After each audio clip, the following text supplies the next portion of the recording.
Monday Night Raw. Start off with a confrontation between Randy Orton and Gunther. Randy has Rick with him. I am also there to mediate everything.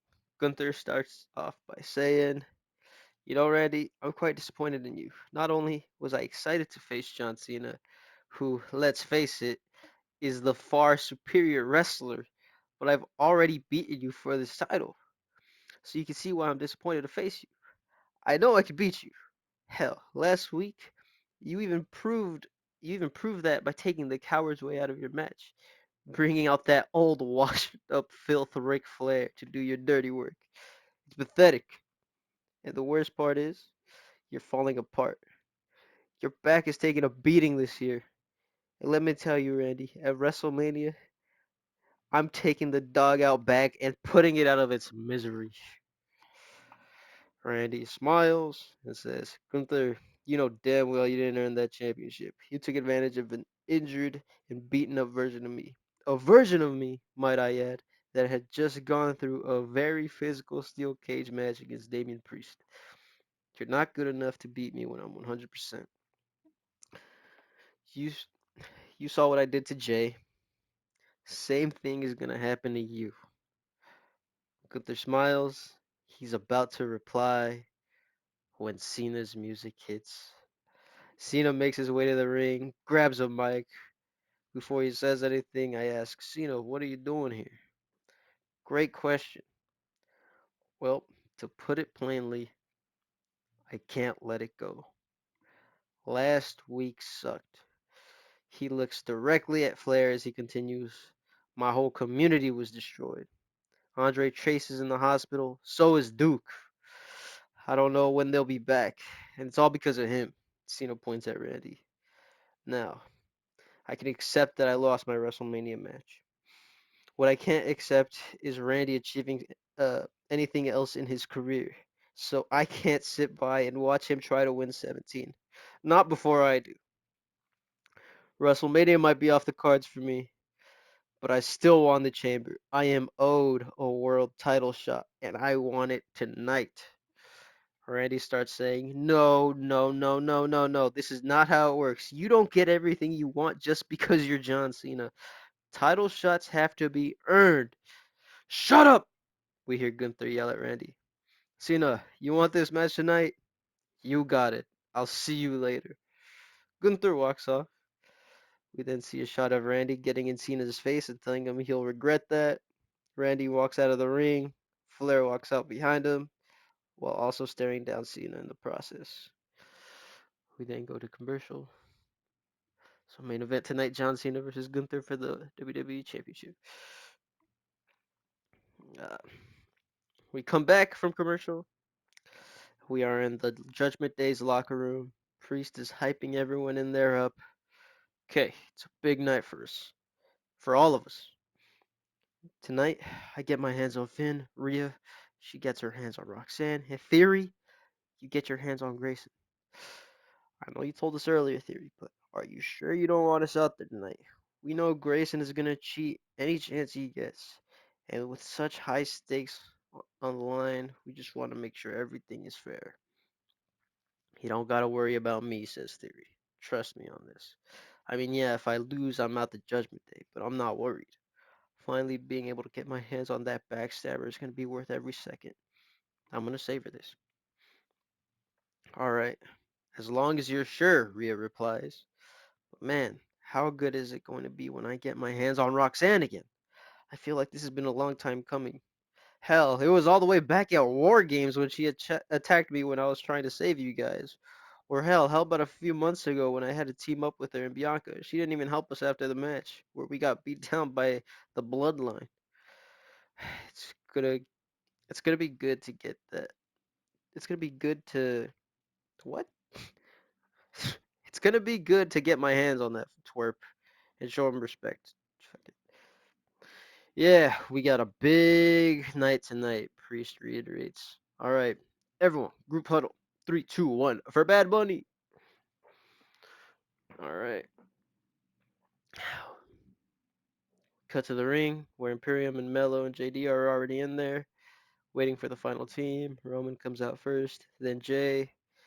Roman and Jay are confident they could win, given that they know there will be no bloodline interference, and it goes great. In the final stretch sees Kaiser setting up for a final blow, getting set up for a final blow from JD and Mello. Mello goes to hit the ropes. When Trick Williams comes in and hits a trick shot on Mello, JD goes after him, but he also eats a trick shot. Jay gets up. Jay hits a splash on JD and gets the cover. Roman and Jay are the new #1 contenders. They start to celebrate, but the celebration is cut early as the Bloodline come in and attack them. Rock is hitting Roman. Jay's getting beat down by Solo and Jimmy. Someone comes out of the crowd in a hoodie with a chair in hand, and they start swinging at Solo and Jimmy. This gives Jay a chance to attack Rock. Uh, Bloodlines start to retreat as Jay, Roman, and the Mystery Man celebrate in the ring. Roman hugs the man in the hoodie. Jay daps him up. Roman sticks his fist out. Jay does the same. The masked man puts his fist in the middle of both of theirs. He takes off the hoodie to reveal none other than an old friend of Roman, Dean Ambrose. As Roman says, believe that. He's finally doing something productive.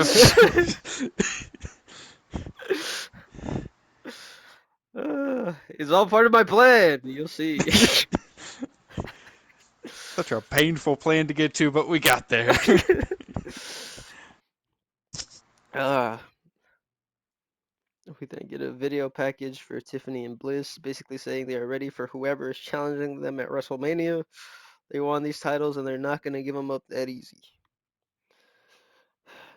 When then we get a sit down of interview with Bianca Belair. Kathy Kelly starts off by saying, "It's been quite the year for you. You've won a tag team gold. You've also challenged for the Women's World Championship, but you weren't quite successful on those occasions. And now it seems like there's no real road for you to get to WrestleMania. At least that was until last week, where Jade challenged you to a match on the grandest stage of them all. A stage, might I add, that you are undefeated at, an impressive 7-0. Are you going to accept Jade's challenge, or are you going to back down?" Ha! That's funny, Kathy. Why is it that every time you conduct one of these interviews, you're always asking some stupid question to the person you're interviewing? WrestleMania is everything to everyone in this industry. It's what we work our whole lives for, to be a part of it, to etch our names into the history books. And Jade, well, she's lucky that this is my only way to WrestleMania. Otherwise, I wouldn't accept. I already beat her once. She's nothing to me. I'm just trying to put her behind me. So, for everyone watching at home, you heard it here first. Bianca versus Jade 2 at WrestleMania is official. But let me spoil the result right now. WrestleMania is going to end with my hand in the air, with me becoming 8-0 at Mania, and with me finally putting Jade behind me. Thanks for your time, Kathy. Bianca walks away. All right, we get this match. The match starts off very physical. They aren't pulling their punches at all. Towards the end, they're both taking cheap shots at each other. It is not your standard 5-star wrestling match. It's sloppy. They're prioritizing inflicting pain over making it look pretty. In the end, we see Theory setting up for A-Town Down. Grayson manages to get off Theory's shoulders, push him into the ref. Theory turns around. Waller tries to hit a stunner on Theory. Theory gets out the way. Waller hits the ref with the stunner. Waller turns around, gets picked up. He eats an A-Town Down. Theory goes for the pin. The ref is down. The crowd counts to 10 before Theory goes to pick up the ref. Theory starts shaking him to wake up. While this is happening, Waller gets to his feet. He low blows Theory. Theory crumbles to his feet. Waller picks him up. He gives him a stunner, but he's not done yet. He hits him with another one for good measure. With the ref back up, Waller goes for the pin, and Waller wins. Uh, Waller rushes out of there with a smile on his face, celebrating at the top of the ramp. We get an up close shot of Theory, heartbreak written all across him. He now has to leave the Judgment Day and start all over. Okay. We see Stone Cold walking backstage. Michael Cole says we have an interview with him later today, but as he's walking, we hear a horn honk twice. Steve looks to his left and is hit with a golf cart. We then look to see who's driving it. It's none other than Kevin Owens. Kevin gets out of the cart, starts attacking Stone Cold some more. He grabs a chair, starts unloading on him.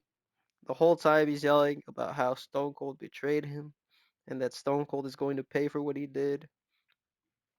We finally get security and a bunch of refs to come out to take Kevin away. As he's being dragged away, the camera follows him but stops at Dominic, who just looks at KO being dragged away and just shrugs and continues walking around. Starts asking people if they've seen Theory anywhere until he finally finds him. He says, "Hey man, sorry about what happened tonight. I should have been out there. I could have helped you. You know, you don't have to listen to him. You can still be part of Judgment Day. Thanks, Dom. But I'm a man of my word. I'm out. I got to get in on my own now. Thanks for everything. Thanks for everything you guys did for me. Truly. It's time I start to put the pieces together of this new puzzle. You're a good man, Theory. Don't forget that. Matter of fact, I'm going to beat up Waller for you. I'm going to get a match with him next week and teach him a lesson. You might be done with him, but that doesn't mean we are. See you around." They hug and they go their separate ways. We now get this match.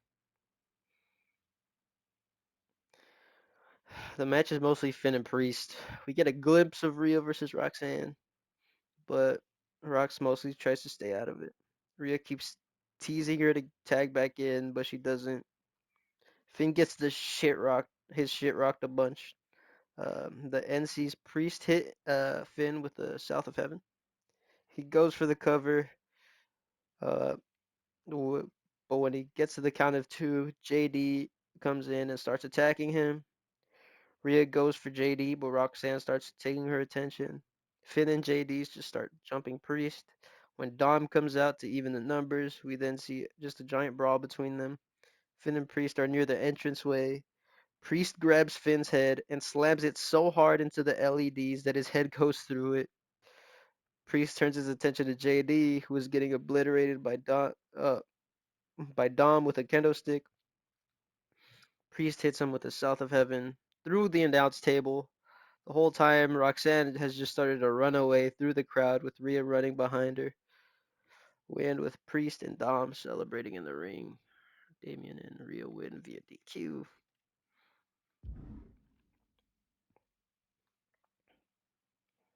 We then cut to the Bloodlines locker room as Rock is freaking out. God damn it! So we don't have the numbers advantage anymore. Shit. Solo, next week, your mission, get rid of Dean by any means necessary, okay? And you, he starts looking at Nia, are you two number one contenders yet? Or have you just been sitting around scratching your asses all day? We talked to Eric. He said next week we'll have a number one contenders match. Oh, really? Against who? Rock replies. Nia grits her teeth as she says, Liv and Raquel, Chelsea and Piper, and Mercedes and Naomi. Ha! Jimmy, I told you, get rid of Naomi. Did you do it? No, my tribal chief. She kind of scares me right now. And I'm not really trying to divorce her. That seems kind of insane. Rock just stares him down in the meanest look on his face and says, Okay then, next week. Solo, you destroy Ambrose. Nia, Nia and Tamina, you become number one contenders. And Jimmy, grow some fucking balls. You have your orders. Don't let me down. Alright. We then see Mercedes and Naomi walking backstage. When they run into Tiffany and Bliss, Naomi tells them, Look who it is. The team is standing in our way. Enjoy those titles while you have them. Because at Mania, They're coming to us. Very funny, Bliss says. We're gonna hold these titles for a while, so don't be too sure you're taking these off of us. We'll be watching next week, so don't disappoint us. Win that match and let's settle this in the ring. Tiffany's phone goes off. She looks at it and says, Paul Heyman wants us to be on SmackDown for the finals, SmackDown before Mania. The twists keep coming. We'll see you two later. Main event time. All right. Before the match, we see Cena walking toward Gorilla when he's stopped by Thea Hill. She says, "John, we got an update on Mr. Chase. It's not good. We don't know if he'll ever be cleared to compete again. So go out there tonight and win it for him. He believed in you, John. Prove him right." Cena hugs her and says, "I've got this. Thank you so much for everything." All right. Cena and Gunther are not holding back. Gunther is trying to add to his legacy by beating one of the greatest of all time. Cena is trying to become the undisputed greatest of all time by winning number 17. Gunther is hitting chops harder than he's ever hit. Cena is showing the resiliency that he had back in his prime. He's surely being fueled by his hatred toward Randy, doing what he needs to do to block him from getting to 17. Gunther hits Cena with a power bomb. Cena kicks out at 2. Gunther puts him in a sleeper. Cena powers him up, gets to his feet, repositions Gunther to his shoulders to hit an AA. Gunther kicks out at 2. He puts Gunther in the STF. Gunther crawls to the ropes. Cena digs deep into his bag. He hits a springboard stunner. Picks up Gunther again. Hits another AA. Gunther still kicks out at 2, but it was almost 3. He just needs one big move. He can feel it. He starts setting up for one more AA. Gunther gets out of the way, picks up Cena, hits one more massive power bomb, but he's not letting go.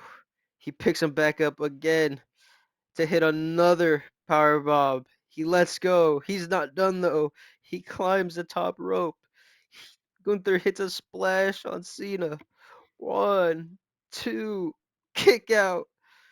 Gunther is shocked. He can't believe it. He's looking around trying to figure out what more he could do to keep Cena down. He picks up Cena. He picks Cena up, puts him on the top turnbuckle. He starts climbing up there with him. He's starting to set up for a power bomb off the top of the rope. Cena senses it, quickly snaps back into it. He gets off Gunther's shoulders. They're both at the top. Cena quickly starts unloading on Gunther until he's stunned. And in a fit of adrenaline, Cena quickly picks up Gunther on his shoulders and he hits an avalanche AA. Cena's crawling to the cover. He doesn't have anything left in him.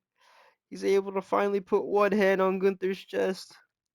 1, 2.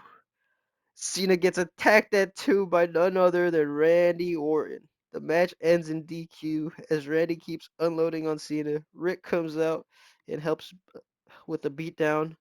Gunther still isn't moving. He had Gunther beat. Randy gets a kendo stick and just starts beating down on Cena even more. His ribs were all bruised up. His ribs are all bruised up. Gunther finally gets up, confused, and then he then gets in Randy's face, asking him why he got involved in his business. Randy starts arguing back from behind. From behind Gunther, Rick hits him with a low blow. Randy hits an RKO and starts beating him down as well. We end the show with Randy standing tall over both of these men. Cena wins technically, but Gunther retains.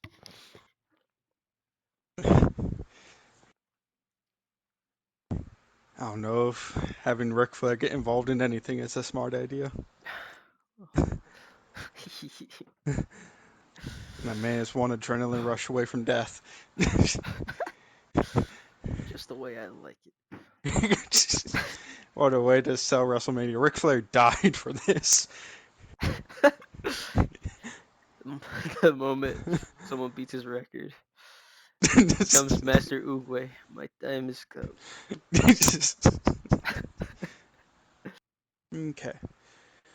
Drew McIntyre comes out to open the show and asks to see Paul Heyman. Paul Heyman comes out and Drew says to Paul, I have one simple question. Is Brock Lesnar here tonight? Paul Heyman responds, Brock Lesnar is not here tonight. Drew, you need to be sensible. Bringing Brock Lesnar out here with you in the state that you are in is just not safe for anyone. It's not safe for the crowd, it's not safe for the announcers, and most importantly, it is not safe for you, Drew. Drew seems perplexed. Drew says, You're out here worried about my safety? Mate, whenever I get my hands on Brock Lesnar, you need to be worried about him. He's the one that took my WrestleMania away from me. I should be walking in with the world title around my shoulder. Instead, your associate had to get his panties in a twist because of a disagreement a few weeks ago. So now I stand here with no title, no WrestleMania plans, no WrestleMania paycheck on the horizon. Paul, if I don't get Brock Lesnar next week, you won't have to worry about what I'm going to do to him. You're going to need to start worrying about what I'm going to do to you. And then move on to opening match in the Women Queens of the Mountain tournament. Kabuki Warriors versus Unholy Union. Kabuki Warriors win.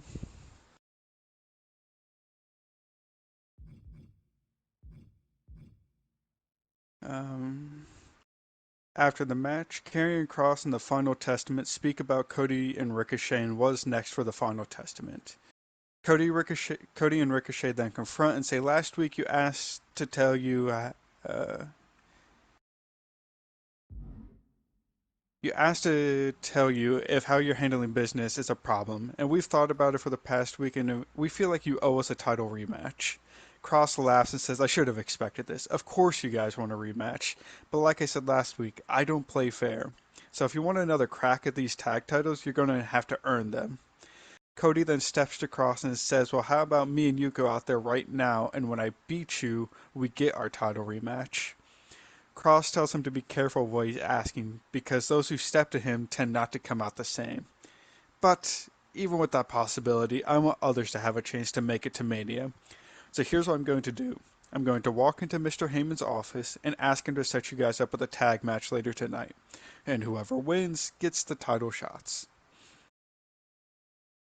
Um, when they cut over, Becky is backstage and sees Cora speaking with Rebel Society. Becky turns Cora around and gets in her face about costing her the women's championship. Cora tells Becky that she has no right to be upset. It is her right to challenge whenever and wherever she wants because she is Miss Money in the Bank. All Becky had to do at Elimination Chamber was stay out of her way, and the match would have carried on. Now we both know I would have walked out of the match as champion, but you being upset about me attempting to cash in is just ridiculous. Becky says, what's ridiculous is the fact that when I confronted you about cashing in, you chose to hit me over the head with the briefcase. So here's what I want from you. I want you to meet me in that ring in the next couple of minutes so I could beat some respect into you. CM Punk then intervenes and says, Becky, you know how much respect I have for you, but Cora's just coming off a hellacious ladder match last week, and I understand you want revenge for what happened, but it's going to have to wait another week. Becky begrudgingly says fine, but next week, Cora, you better be ready. We head to the ring for Cody and Ricochet versus DIY. Cody and Ricochet win.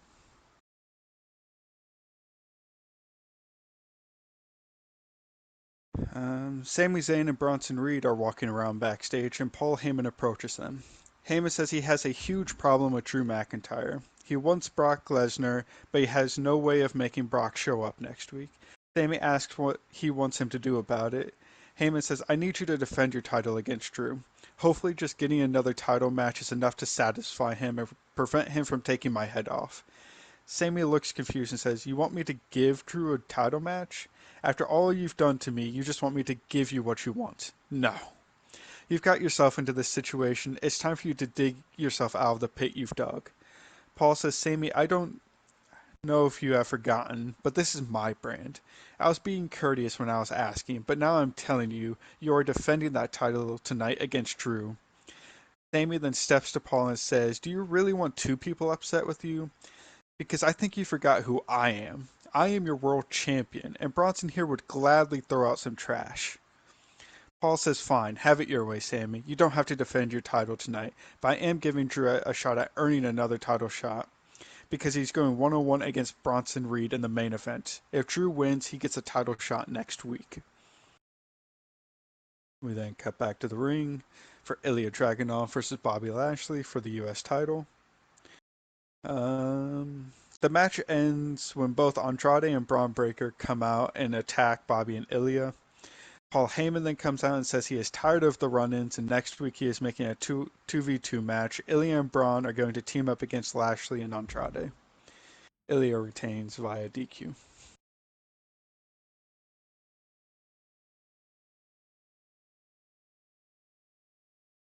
Charlotte is walking around backstage when she gets confronted by Kathy Kelly for an interview. Kathy asks Charlotte about having to face Bayley at WrestleMania for the Women's Championship. Charlotte says this is what she wanted all along, the title around her shoulder and an easy challenger at WrestleMania. Also, a special thanks to Cora, who helped put Becky in her place and let the real Women's Champion sit high on her throne. Now, if you don't mind, Kathy, I have some important business to attend to. You then see the Rebel Society speaking backstage when a huge commotion erupts between them. Gallus complaining about failing. Jesus, I skipped so many lines. Gallus say they're dumb being part of a group that has no respect for them. Punk says he has had enough of them complaining about failing every opportunity handed to them on a silver platter. No team in this company has had as many title opportunities as them, and what do they have to show for it? Only one title reign. So if you want to leave, fine. I don't want to help those who are just going to complain about every great opportunity handed to them. Gallus storms off. Core gives chase to try to calm emotions. As Punk stands alone, Seth Rollins charges in from behind and nails Punk with a chair shot. Rollins wails on Punk with the chair. As Punk is face down, Rollins looks like he's sizing up to hit Punk in the back of the head with the chair, but security and Heyman rush in to prevent it. Heyman has this bewildered look on his face, realizing what Rollins was trying to do. Rollins is pulled away, yelling at Punk, "This is far from over." We head to the ring for Bayley versus Io. Charlotte is out on commentary during this match, seemingly hyping up Bayley just throughout. Bayley at times gets distracted by Charlotte on commentary, but in the end, Bayley picks up the win and Charlotte applauds her. Bayley beats Io.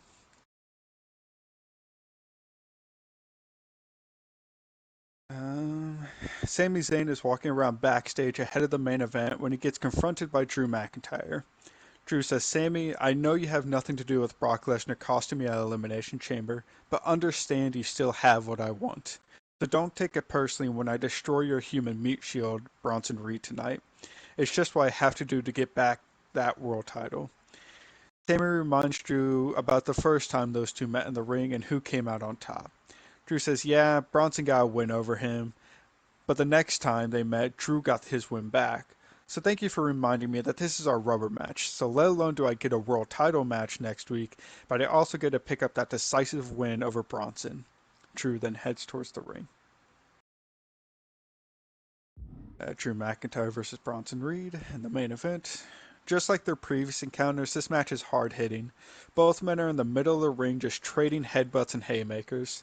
Neither man is willing to drop to their feet and continue to just trade blows until both men collapse. After taking a moment to recover, both men slowly make their way to their feet before an intense stare down. Drew then charges back and hits the ropes. As he comes back, Bronson Reed just runs him over. Bronson then hits a couple of sentons before heading up for a tsunami. Before he can jump off, Drew quickly makes his way to his feet and charges up the ropes and nails Bronson with a superplex off the top. Drew then slowly gets back to his feet and is in the corner counting down when Brock Lesnar's music hits. Drew just stares down at the ramp waiting for Brock Lesnar to come out. Brock doesn't come out, but Bronson splashes Drew in the corner. Then Bronson heads up top and nails Drew with a tsunami and covers Drew 1, 2, 3.